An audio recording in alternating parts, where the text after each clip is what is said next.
اس نظام کو چلانے کے لیے جو انسٹرومنٹ ہے، امریکہ میں یہ ہوتا ہے کہ بنیادی اسٹرکچر ہوتا ہے، لیکن ایک پریزیڈنٹ آتا ہے تو وہ اپنی ٹیم لے کر کم از کم آتا ہے، جو تبدیلیاں لاتا ہے، بنیادی تبدیلی تو نہیں ہے۔ تو ایک بنیادی خرابی یہ ہے۔ اب سوال یہ ہے کہ ہم کیسے لائیں؟ ایک نظریہ یہ تھا کہ جی بندوں کی اصلاح کرو، چنانچہ تبلیغی جماعت نکلی۔ اب 150 سال میں یا 250 سال میں کتنوں کی اصلاح ہو گئی ہے؟ پھر وہ سفید پگڑی والے تھے، پر ہمارے ہرے پگڑی والے دوست نکلے، ان کو بھی 30 سال ہو گئے ہیں، تو انہوں نے کتنے بندوں کی اصلاح کر دی؟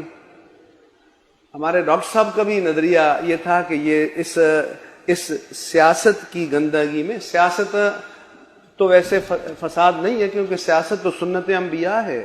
حدیث پاک میں کہ کانت بنو اسرائیل تسوسہم الانبیاء، کہ بنی اسرائیل کی سیاست رانی انبیاء کرام کیا کرتے تھے۔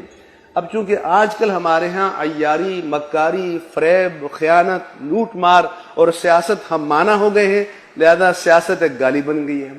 تو شریف آدمی کو اپنی صفائی کے لیے یہ کہنا پڑتا ہے کہ میں سیاست میں نہیں ہوں۔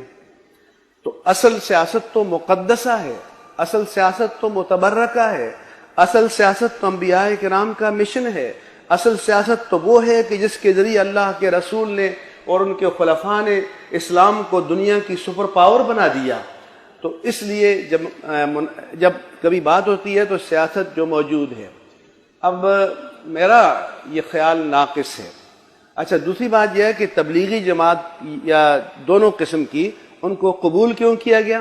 اس لیے کہ نظام کو کچھ نہیں کہتے، ظالم کو ظالم نہیں کہتے، قاتل کو قاتل نہیں کہتے، مفسد کو مفسد نہیں کہتے، لٹیرے کو لٹیرا نہیں کہتے، لوگوں کے حقوق غصب کرنے والے کو غاصب نہیں کہتے، سب کو جنت میں لے جاتے ہیں۔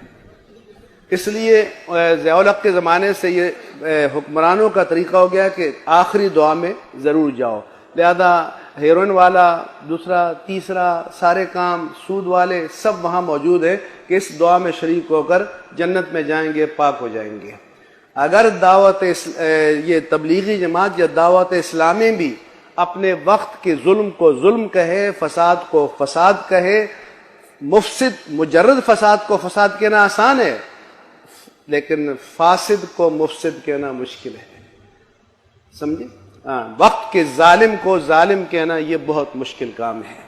نماز کی دعوت دینا آسان کام ہے، لیکن قاتل کے سامنے کھڑے ہو کر اس کے ہاتھوں کو روکنا یہ مشکل کام ہے۔ تو جب منکرات سے وہ تعرض نہیں کرتے، اس لیے ان سے کہتے ہیں کہ ہو سکے تو اور بھی کئی لوگوں کو اپنے ساتھ لگا لو تاکہ ہماری جان چھوٹی رہے اور ہمیں کچھ نہ کہو۔ دوسرے ہمارے جو دوست سیاست میں، وہ بجائے اس کے کہ ہم اپنا تجزیہ کریں، ہم نے یہ فرض کر لیا ہے کہ ہمارے مفادات کا تحفظ